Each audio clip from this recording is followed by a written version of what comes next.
Bueno, vamos a hacer un ejemplo, ¿sí? Un problema de física, un objeto en caída libre, que se resuelve utilizando ecuaciones diferenciales ordinarias con variables separables. Entonces dice, se deja caer al vacío un objeto de masa m, se deja caer, asumimos velocidad inicial 0. La resistencia del aire se asume proporcional a la velocidad. Esto no es exactamente así. La resistencia del aire en general es proporcional a la velocidad al cuadrado, pero vale para este ejemplo. En algunos casos uno puede asumir la proporcional a la velocidad como simplificación. Dice, obtenga la velocidad del objeto para un tiempo t, es decir, básicamente hay que estudiar la cinemática de ese objeto, es decir, cómo va cayendo, cómo va cambiando la velocidad. Entonces, un diagramita que podemos hacer es este que está aquí. Decimos, tenemos una masa que va cayendo, y dice, bueno, como diagrama de cuerpo libre, decir, ¿a qué fuerza está sometido? Bueno, la gravedad lo tira para el centro del planeta, o sea que lo que tenemos es m por g, es la gravedad, m es la masa, y lo que tenemos es la resistencia del aire. Es un problema de caída libre con resistencia del aire. Lo que tenemos es c por b, donde c es un coeficiente de fricción con el aire, es proporcional a la velocidad. Esas son las dos únicas fuerzas a las que se ve sometido este objeto de masa m que está aquí. Entonces, la idea es obtener la velocidad de esa masa en función del tiempo. Entonces lo que vamos a plantear es la segunda ley de Newton de movimiento. La segunda ley de Newton decía sumatorias de fuerzas en la dirección, bueno, que hemos puesto x, en este caso es la vertical, apunta hacia abajo. Si una sumatoria de fuerzas en dirección x es igual a masa por aceleración. Bien, esa segunda ley de Newton la vamos a expresar en términos de la velocidad, ¿sí? Porque es la magnitud que nosotros queremos obtener, ¿sí? Es nuestra función incógnita, que sea la velocidad función del tiempo. Entonces lo que tenemos es sumatorias de fuerzas en x en la dirección de arriba hacia abajo, tenemos en dirección positiva m por g y negativa c por b, se opone al movimiento, y masa por aceleración será masa por la derivada de la velocidad con respecto al tiempo. Yo podría haber planteado la segunda ley de Newton de esta otra forma, por ahí más convencional, es decir, utilizar el desplazamiento como función del tiempo como función incógnita, el desplazamiento como función del tiempo. El tiempo es nuestra variable independiente. Fíjense acá, la velocidad está reemplazada por la derivada de x con respecto a t, la primera derivada, y esto que es la aceleración, ¿sí? La derivada de la velocidad con respecto al tiempo está como la derivada segunda de la posición con respecto al tiempo dos veces. Esto es lo mismo que esto, plantear esto. ¿Qué es lo que sucede? Nosotros estamos buscando la velocidad porque lo que nos pide el problema es la velocidad del objeto en función del tiempo t. Entonces yo, si resuelvo este problema, es una ecuación diferencial de un orden mayor, o sea, más compleja la resolución, debo integrar dos veces ya de entrada, para obtener el desplazamiento y luego tendría que derivar para poder obtener la velocidad. Entonces directamente uno usa esta forma de la segunda ley de Newton. Bien, entonces lo que vamos a hacer es convertir esta ecuación que está acá, es una ecuación diferencial, nuestra función incógnita es la velocidad, acá está la velocidad función del tiempo, acá está la primera derivada, todo lo demás es conocido, la masa, el coeficiente de fricción, la gravedad, todo es conocido. Entonces, bueno, en primer lugar lo que hice fue algo algebraico, dividí por la masa toda la ecuación, entonces dejé solamente la primera derivada de la velocidad de un lado, ¿sí? Y sacamos factor común ahí, la gravedad. Entonces, ahora lo que vamos a hacer es, bueno, separar las variables, como hacíamos en el ejemplo del video anterior. Todo lo que tenga b lo vamos a dejar de un lado, todo lo que tenga t lo vamos a dejar del otro. Fíjense que yo podría pasar diferencial t multiplicando y todo este paréntesis que está acá, pasarlo dividiendo. Eso es lo que hicimos acá, ¿sí? Entonces nos queda g diferencial t, g es una constante, entonces esta es una integral muy fácil, esta es una integral que me da g por t más una constante. Y este cociente que está acá, 1 sobre esta magnitud, contiene la función incógnita que es la velocidad, y acá tenemos diferencial b, entonces lo que tenemos es una función, una ecuación diferencial a variables separables e integramos ambos miembros, igual que lo que hacíamos en el ejemplo anterior, del video anterior. Bien, acá solamente saqué factor común mg, uno puede hacer esta manipulación algebraica de distintas maneras, o sea, no hay que perderse en esto, lo importante es plantear la ecuación diferencial y bueno, ver cómo resolverla. Acá solamente factor común m por g. E integramos a ambos lados del igual, ¿sí? Entonces lo que tenemos que hacer ahora es resolver las integrales. De acá nos va a quedar algo muy fácil, como dijimos, g por t.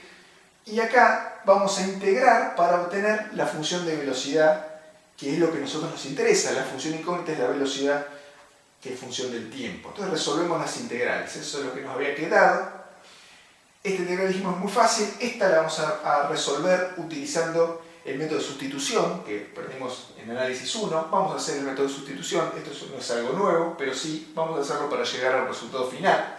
Entonces proponemos U mayúscula, que U mayúscula sea mg menos c por b, y entonces la derivada de U con respecto a b será menos c, y podemos expresar al diferencial b como diferencial U mayúscula dividido menos c, y ahora hacemos el reemplazo para poder resolver la integral. Entonces esa integral, el mg lo dejé fuera, solamente me interesa resolver la integral.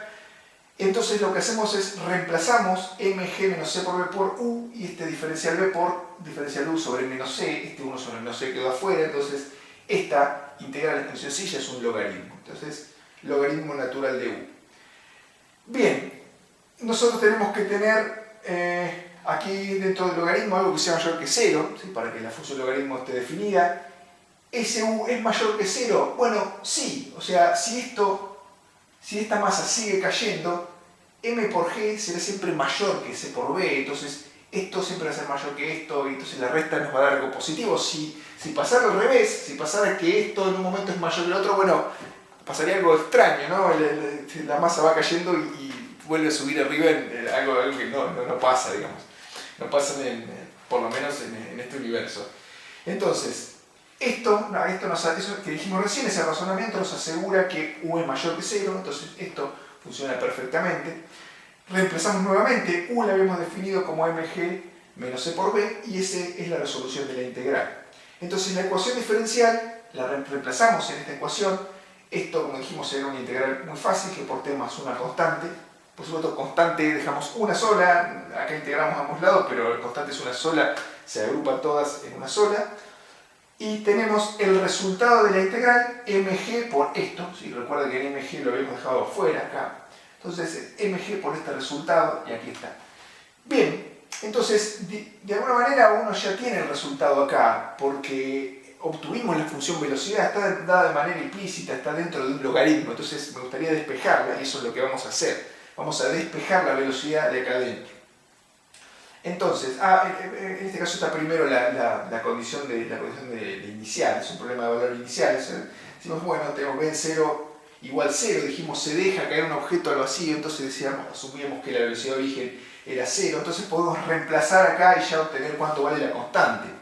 ¿Sí? Reemplazamos en el tiempo 0, esto es 0, la velocidad es 0, entonces este término también es 0, entonces nos queda solamente que la constante es igual a todo esto que está acá menos la parte de velocidad, ¿sí? Que se hace 0 por la condición inicial. Entonces, directamente en la ecuación, en vez de poner la constante c, lo que hacemos es poner esto que obtuvimos acá, o sea que en vez de c lo que ponemos es esto. Esta es la misma ecuación que esta, lo único que cambié fue lo que vale c, que es lo que calculamos recién.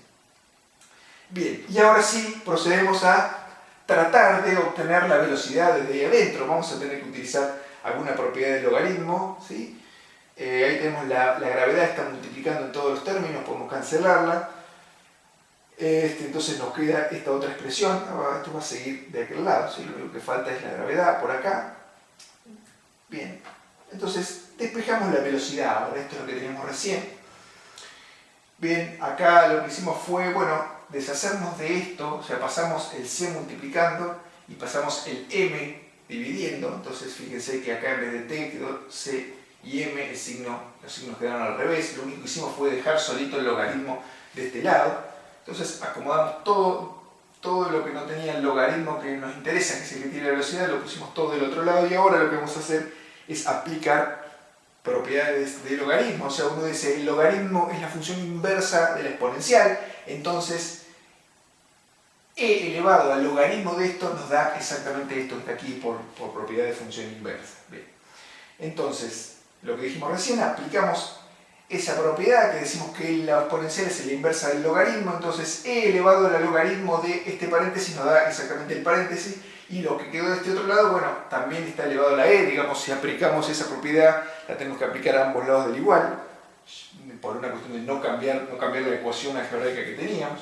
Entonces de acá podemos despejar fácilmente la velocidad, o sea, pasamos esto para aquel lado y pasamos el menos e dividiendo, y uno tiene la expresión de velocidad.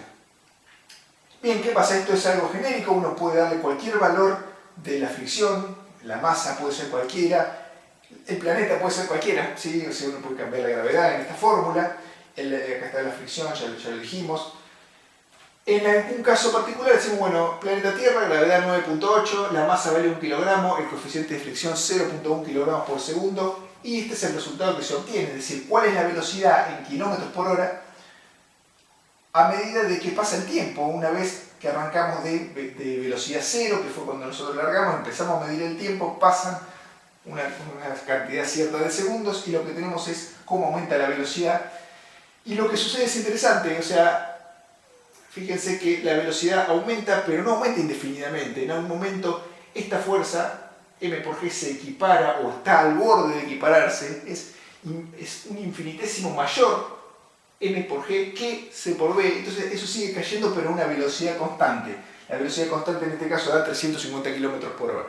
Eso se llama velocidad límite de caída, ¿sí? Y es, digamos, es interesante observar que el problema de caída libre que uno aprende en física 1, que no considera rozamiento, implica que la velocidad va creciendo continuamente, y eso no sucede porque esto tiene un rozamiento con el aire que hace que esto no crezca indefinidamente, sino que en algún momento se acerque a una velocidad límite.